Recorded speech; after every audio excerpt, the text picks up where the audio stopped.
ازيكم يا جماعة؟ عاملين ايه؟ هنتكلم في الفيديو ده على فيلم صقر وكناريا. الفيلم من بطولة محمد إمام وشيكو، ومن تأليف أمل وطار، ومن إخراج حسين المنباوي اللي اشتغل قبل كده مع محمد إمام في أفلام زي عمهم وليلة هنا والسرور. والفيلم بيحكي عن شاهين المعروف باسم صقر، مجرم محترف نفسه يبطل الحياة دي ويعيش حياة طبيعية، وبيقرر فعلا يعمل كده. ولما بيبدأ حياته الجديدة بيقابل جاره بلال، وبلال هو راجل عنده جدا، عنده أسرة وعنده بيت مستقر وعايش الحياة التقليدية، الحياة اللي شاهين نفسه يعيشها. بس بلال إلى حد ما كاره الحياة النمطية دي، ودايما بيحاول يطلع نفسه إن هو مصدق إن هو أقوى من كده، وهو أصلا مهووس بعالم الجواسيس والمغامرات. كمية التناقضات دي بينشأ عنها كتير من المواقف الكوميدية ما بين شاهين وبلال. بس لما بيرجع ماضي شاهين يطارده تاني في المرة دي، هيكتشف إنه مش بس إنه مسؤول إن هو يحمي نفسه، ده كمان مسؤول إن هو يحمي بلال وعيلته في إطار من الأكشن والكوميديا.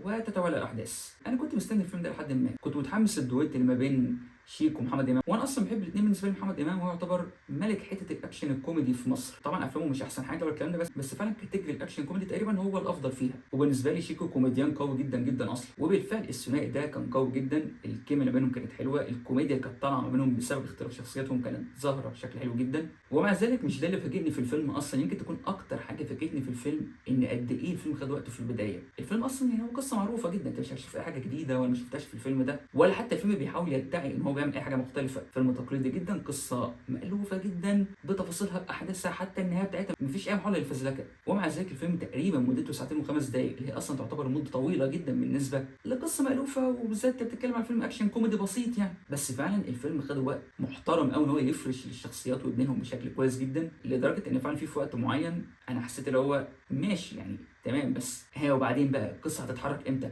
انا ما كنتش قاعد زهقان، بس لو انا حسيت بالوقت شويه في الاول، حسيت ان الايقاع قعد يهدى يهدى يهدى، في حاجه غلط كده. بس عموما يعني في النص الاول بالتحديد الفيلم استغل الوقت ده كويس جدا ان هو يبني لك الشخصيات بشكل بجد كان مفاجئ جدا بالنسبه لي. بالنسبه لفيلم اكشن كوميدي، لا انا كنت مقتنع قوي بالشخصيات، انا كنت شاري جدا الاحداث اللي بتحصل، كنت شاري الشخصيات بشكل انا مش مصدقه بالنسبه يعني لفيلم من النوعيه دي. وبالاضافه الى ان انا كنت مقتنع بالشخصيات، فالوقت اللي خدوه ده خلاني مقتنع جدا بكل المواقف الكوميديه اللي بتحصل او كل الافيهات الكوميديه اللي بتتقال. الفيلم من الاخر ما حسيتوش مأفور، الفيلم هو فيلم كوميدي بس اللي هو تحسه فيلم كوميدي عاقل. اللي هو مثلا عارف لما تيجي تتفرج على فيلم كوميدي وانت قاعد بتتفرج على مشهد معين وتلاقي مثلا المشهد ده بيضحك قوي، بس انت عارف ان مستحيل حاجه زي دي تتقال. يعني مستحيل مثلا شخص في موقف زي ده في الحقيقه يقول حاجه زي دي، وان هو الموقف طالع بالشكل ده عشان يبقى كوميدي. او لما تلاقي الكوميديا افورت شويتين وتحس ان الناس بتستظرف من الاخر عشان يضحكوا الجمهور وخلاص. هنا طبعا اكيد في حاجات كتير غير منطقيه، وطبعا يعني ردود فعل في الحقيقه مش هتطلع بالشكل ده.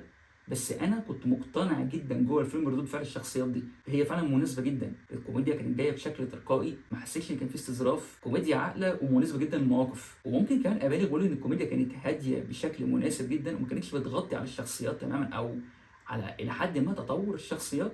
دي كلمه كبيره شويتين على فيلم كوميدي، ويعني برضه ما تفهمنيش غلط، انت مش هتشوف تطور الشخصيات والكلام ده كله، بس على الاقل انا كنت شايف الرحله فعلا مثيره للاهتمام بالنسبه اللي بيحصل للشخصيات اللي جواها، والكوميديا ما غطتش على ده. يعني ممكن كمان ابالغ واقول اكتر ان الكوميديا لما كنا بنخش بقى في النص التاني اللي دخلنا بقى اكتر في نص الاكشن فيه، الى حد ما الكوميديا ما بتكسرش حاجز الاكشن او حاجز الخطر اللي المفروض الناس دي بتمر بيه. طبعا انت كده بتتفرج على فيلم لايت، بس الكوميديا كانت بتكمل الاكشن، او الكوميديا كانت بتكمل احساس الخطر اللي هو في الاخر الاكشن الكوميدي.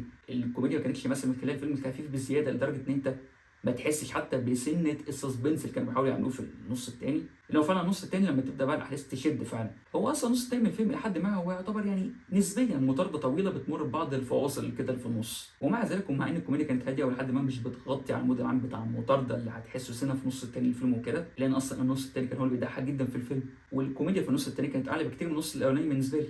لان هتلاقي في كوميديا الافيهات، هتلاقي بعض المواقف الكوميديه في مشهد معين في نص الفيلم الثاني كانوا عارفين يطبقوا فيه حته الاكشن الكوميدي بشكل حلو جدا.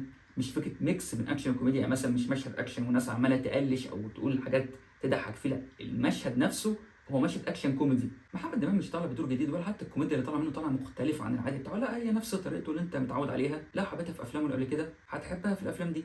ومع ذلك برضو في الفيلم ده كان ليه مشاهد بتضحك اكتر نسبيا من بعض الافلام التانية ليه، اللي هو كان البطل الوحيد فيها. وشيكو برضو طلع منه كوميديا كتير، وكانت متوظفه صح جدا في الفيلم، وكانت لايقه جدا على الشخصيه زي ما قلنا في الاول. واللي فاجئني سنه هنا في شخصيه شيكو ان الشخصيه نفسها ما حسيتهاش ان هو اوفر بزياده. مش عارف ليه كنت متخيل لحد ما ان شخصيه شيكو في الفيلم ده هتبقى سنه متاثره بشخصيته في اللعبه، والى حد ما في سنه من ده هنا، بس مش بدرجه الافوره اللي موجوده في اللعبه خالص. وهو ده اللي كان مخليني اقول ان فعلا وانا قاعد بتفرج انا مقتنع بالكوميديا مقتنع بالشخصيات، الشخصيات نفسها ما حسيتهاش انها مأفورة. شيكو هنا شخصيته تعتبر عاقلة جدا بالنسبة يعني للشخصيات القديمة شيكو في العادي. وبالنسبة لضيوف الشرف دياب ومحمود عبد المغني ونسرين أمين طلعوا في مشهدين كده ولا حاجة، كانوا مشهدين لزاز برضه. وخالد الصاوي بس تقريبا هنا هنكون بعيد عن ضيوف الشرف، خالد الصاوي ما طلعش في مشاهد كتير بس كان ليه دور مهم في الفيلم. ومش هقول لك ان ده احسن دور لخالد الصاوي من سنين ولا الكلام ده كله، بس حسيت في حاجه مختلفه عن ادوار في الفتره الاخيره. ما تعرفش تحس ان في سنه كده من خالد الصاوي بتاع زمان، عارف تحس ان في سنه عوده كده، هي مش 100% خالص بس في سنه عوده. وبرضه احنا هنتكلم على بعض الكوميديا اللي كانت تحس انها فيها افواره شويه. فتعالى بقى هنا نتكلم عن انتصار، ودي كانت حكايه لوحدها في الفيلم اصلا. انتصار كانت مصدر وخط واحد كده الكوميديا لوحده، ملهاش اي علاقه بالتانيين، وكانت بتتجاوب معاهم بشكل كويس جدا. صحيح هي دي اللي تحس انها كوميديا مأفور شويه او لها الشخصيه اوفر شويه، بس حتى ان هم مطلعينها كده في الفيلم ده، يعني هم قاصدينها تطلع بشكل، يعني هم بيقولوا ان هي شخصيه مأفوره وكانوا بيعلقوا على ده بشكل كوميدي. وانا ممكن ابالغ واقول تقريبا انتصار كانت اكتر مشاهد بتضحكني في الفيلم كانت هي فعلا مشاهد انتصار. والحلو برضه هنا ان هم عارفين امتى يجيبوا شخصيه انتصار ويطلعوا منها مشاهد كوميديه، وامتى تبقى الكوميديا متعلقه بس محمد امام وشيكو او بالشخصيتين بتوعهم. يعني بالنسبه ليسرا اللوزي وهيرا السكري فهم كانوا موجودين برضه، على الاقل كل واحده فيهم كانت ليها مشهد بيضحك فعلا، بس في العموم يعني هم كانوا موجودين عشان يخدموا القصه. مع ان انا اصلا كنت شايف ان البلوت ان يسرا اللوزي تطلع متجوزه شيكو وهي طالعه بالشكل اللي هي طالعه بيه في الفيلم ده، وهي اللي غيرانه عليه وشاكه ان هو بيخونها، حاسس ان دي في حد ذاتها كان ممكن يطلع منها موقف كوميديه بقيمه فيلم لوحده. ويعني يمكن دي برضه تكون من بعض الحتت اللي ما استغلوهاش قوي في الكوميديا في الفيلم ده، اللي خلاني ما احسش بالموضوع ده قوي. ان لما بيجي الوقت اللي المفروض يطلع منه المواقف دي، انت كنت اوريدي مشغول بالمطارده الطويله اللي بتحصل في النص التاني بتاع الفيلم، ولحد ما الفيلم كان مركز اكتر في خط المطارده دي بالمواقف الكوميديه الخاصه بيها لوحدها، وما كانش بيحاول يشتتك كتير او يطلعك كتير بره مود المطارد ده في النص التاني من الفيلم. وانا فضلت ده بصراحه. يعني هو فعلا الفيلم عباره عن نصين، هو الفيلم الاول بالظبط كده بعد اول ربع ساعه بعد ما بتقدم لشخصيه محمد امام وهو يبدا يسيب الحياه ويبدا حياته من جديد، انت كانك بتتفرج على فيلم كوميدي عادي، اتنين جيران بطباعهم المختلفه بيتعرفوا على بعض. هو ده النص الاول من الفيلم. لما جه النص الثاني خلاص ده بقى النص الاكشن الكوميدي، ده الفيلم الاكشن الكوميدي اللي انت شفته في الاعلان. وعلى فكره الاكشن نفسه كان كويس جدا في الفيلم. طبعا انت مش هتشوف بقى معارك والسكيل الكبير والكلام ده كله خالص يعني، بس يعني بالنسبه لفيلم اكشن كوميدي تصميم مشاهد الاكشن ما كانش وحش خالص. ولما جه نص الاكشن الكوميدي انت كنت فعلا في النص الاكشن الكوميدي، ما كانتش في حاجات كتير بتشتتك على الحته دي. فانا فضلت الطريقه دي يعني عموما. لو من الاخر انت لو ما عجبكش النص الاول هيعجبك النص الثاني، لو ما عجبكش النص الثاني فهيعجبك النص الاول. وفي الاخر برضو سواء النص الاول او الثاني كانوا مختلفين يعني عن بعض شويه، فهم برضو مربوطين ببعض بشكل كويس عشان هي نفس القصه كده كده. ومن الحاجات اللي تحسب قوي في النص الثاني من الفيلم ده ان الفيلم ده ما تكروتش في الاخر، مش زي افلام الكوميديا اللي بتيجي فجاه كده في اخر ربع ساعه يلا نشقلب ونقلب عشان نخلص الفيلم وخلاص. لا ما كانش متكروت، او لو عايز تقوله متكروت فهو كان متكروت كروته مقبوله بالنسبه للفيلم. يعني يمكن لما تيجي تشوف التجميع اللي حصلت في الاخر وخلاص المفروض ده بقى الكلايماكس بتاع الفيلم وكده، تحس ان في سنه كروته حصلت، بس برضه اللي هو يعني انت ما كنتش رايح تتفرج على فيلم عصابات بقى او فيلم اكشن بلوك باستر وتشوف مشهد اكشن مبهر ملحمي والكلام ده كله، ما كانش ده المطلوب في الفيلم. ولحد ما حسيت ان ده كان جزء من الكوميديا في الفيلم. يعني الفيلم اصلا في البدايه كان بيقول لك احنا مش عارف كنا فين وفين في اوروبا يعني وكده، والفيلم عمال يتجول وكده. تلت الفيلم الاخير كان بيدور في بني سويف، وده يعني كنايه عن مدى بساطه الفيلم، ولو تحس ممكن تكون اتكروتت بس هي كانت ماشيه مع الفيلم. بالعكس انا حسيت دي ضافت سنه اكتر للكوميديا، فبالنسبه لي حتى ما حسيتش ان الفيلم كروت في الاخر خالص. والمفاجئ برضو ان الفيلم ما اتكروتش وما حولش دراما خالص، بالعكس الفيلم فضل مكمل في المود الكوميدي، مع انه حط لك المواقف اللي يعني توصل لك اللي الفيلم كان عايز يوصله من الشخصيات والكلام ده كله، واللي كانت المفروض انها تطلع بشكل درامي، بس هي ما طلعتش بشكل درامي وكانت مناسبه جدا مع الفيلم.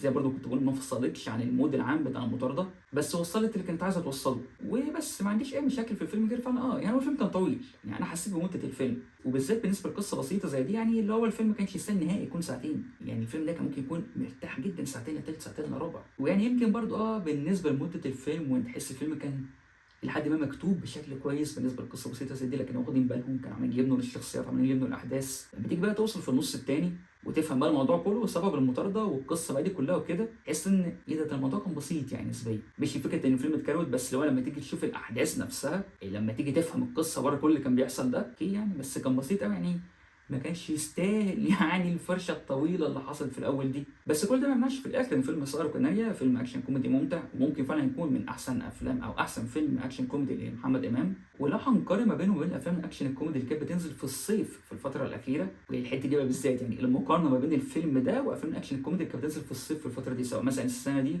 لا السنه دي لسه ما نزلش فيها حاجه. السنه اللي فاتت بالذات لو هنتكلم على الافلام الاكشن الكوميدي اللي كانت بتنزل في الصيف السنه اللي فاتت، لما تيجي تقارن اي فيلم من دول بسايرو كاناريا، لا سايرو كاناريا يعدي بكتير. ففي النهايه فيلم اكشن كوميدي لذيذ جدا وكل حاجه، بس انت مش هتشوف حاجه جديده يعني، بس يعني اللي انت عارفه من الاول هو اللي انت هتشوفه في الفيلم، مفيش اي عناصر مفاجاه، هو بس الفيلم معمول كويس. وهديله 7.5 من 10. وايه بس كده كل ما كنا على الفيلم سايرو كاناري. انتوا شفتوا الفيلم ولا لسه؟ لو شفتوه اكتبوا لكم في الكومنتات، لو ما شفتوش روحوا شوفوه واكتبوا لكم في الكومنتات. وايه رايكم احسن فيلم اكشن كوميدي نزل في الفتره الاخيره، بالذات لو هنتكلم على افلام الصيف بالتحديد. بس نعرف رايكم، ولو عجبكم الفيديو ما تنسوش تعملوا لايك وشير وسبسكرايب وتشغلوا زر الجرس علشان يجيلكم كل جديد. اشوفكم في فيديو جاي ان شاء الله، وسلام.